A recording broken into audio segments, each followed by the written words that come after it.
Hello, my name is Irina Kukia, and I would like to share a couple of ideas and tips in order to work with a group of translators on a certain project.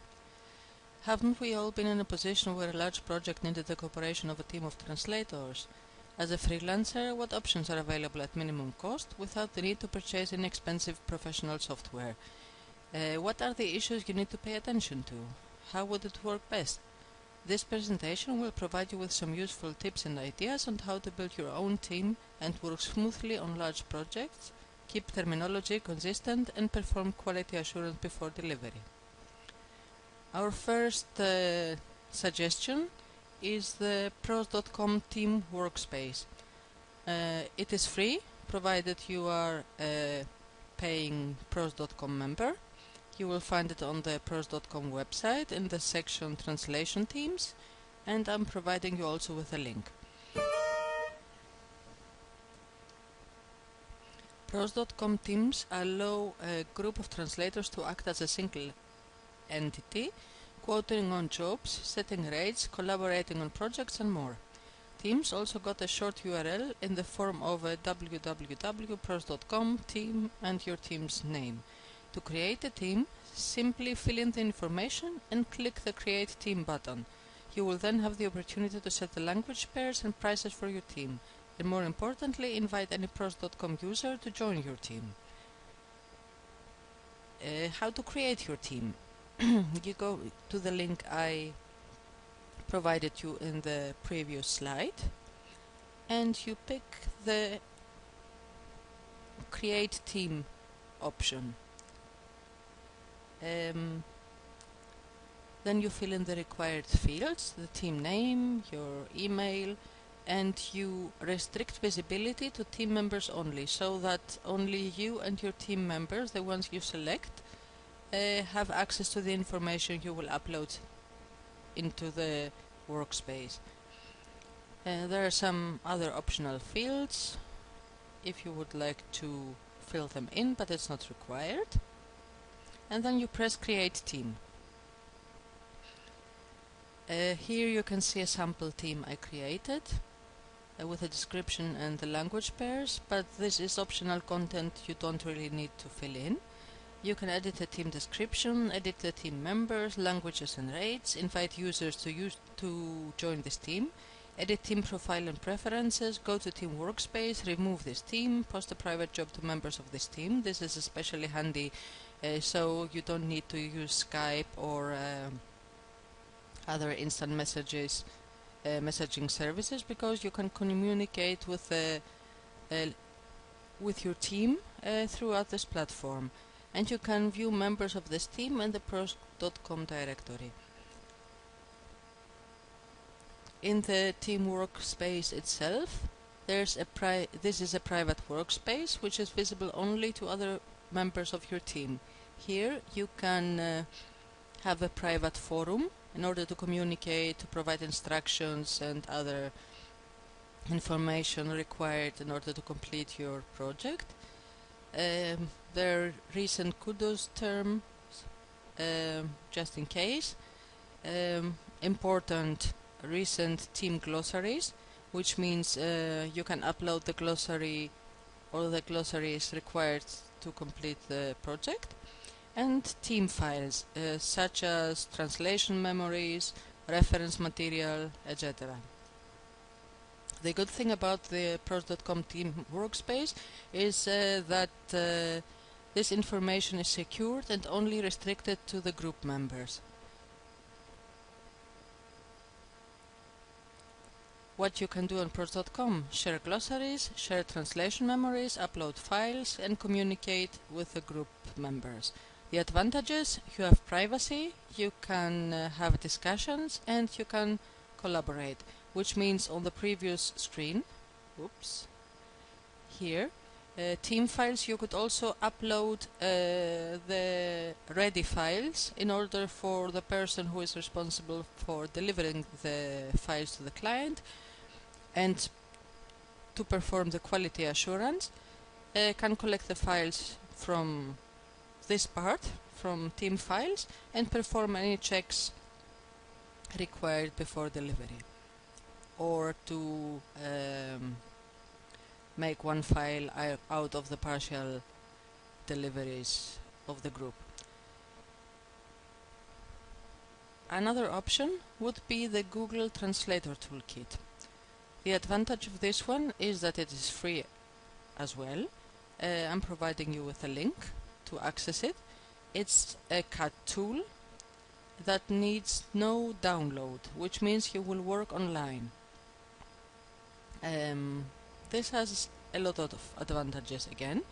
This means your team will have a shared translation memory and a glossary if you wish so, and you can pick whom to share them with.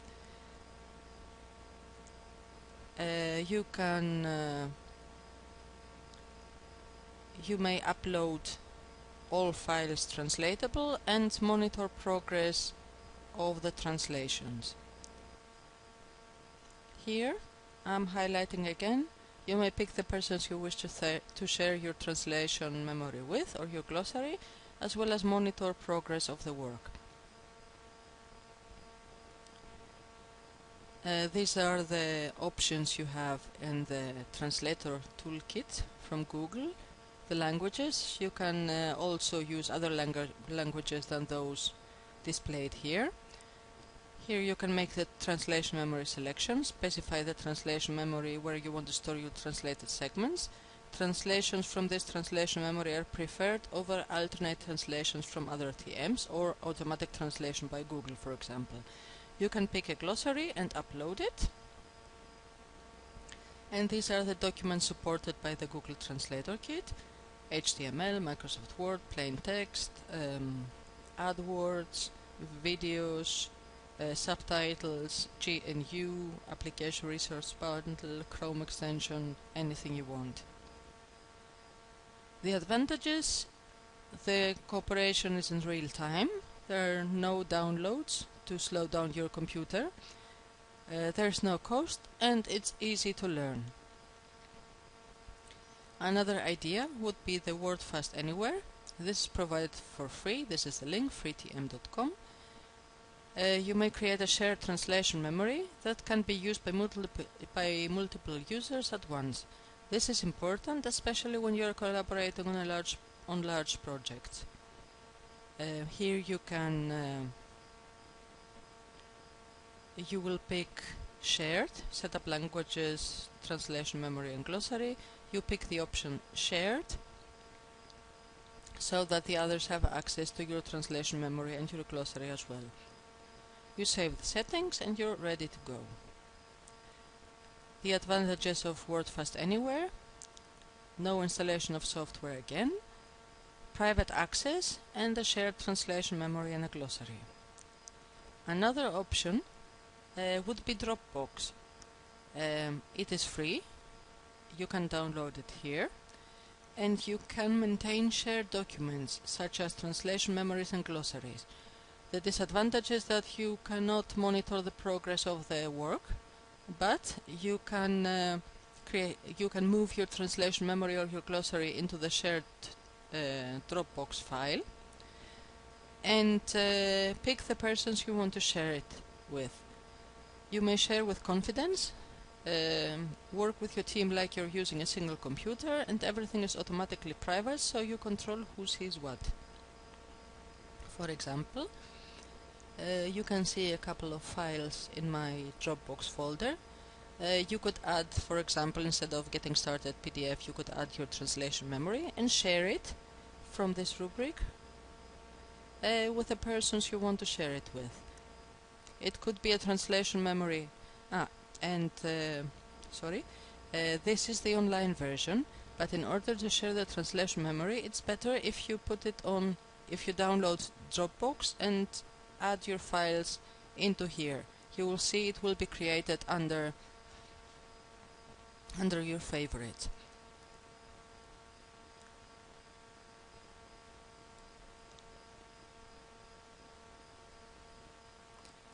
There are of course other means as well, but they mainly include professional software licenses, and the freelancer can't really afford them because they're very expensive.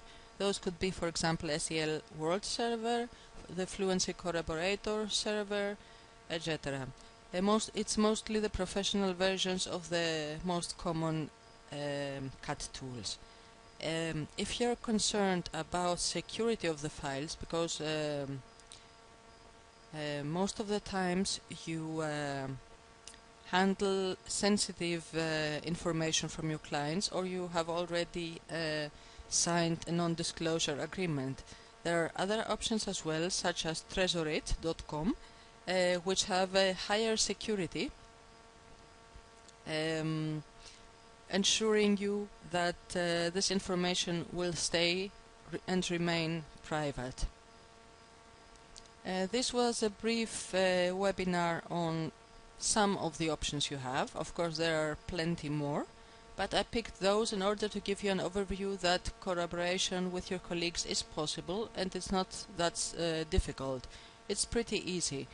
I would go for the last one, which is the Dropbox, in order to share translation memories and glossaries, or with one of the previous options, such as WordFast Anywhere, Google Translator Kit, or the Translator workspace on pros.com.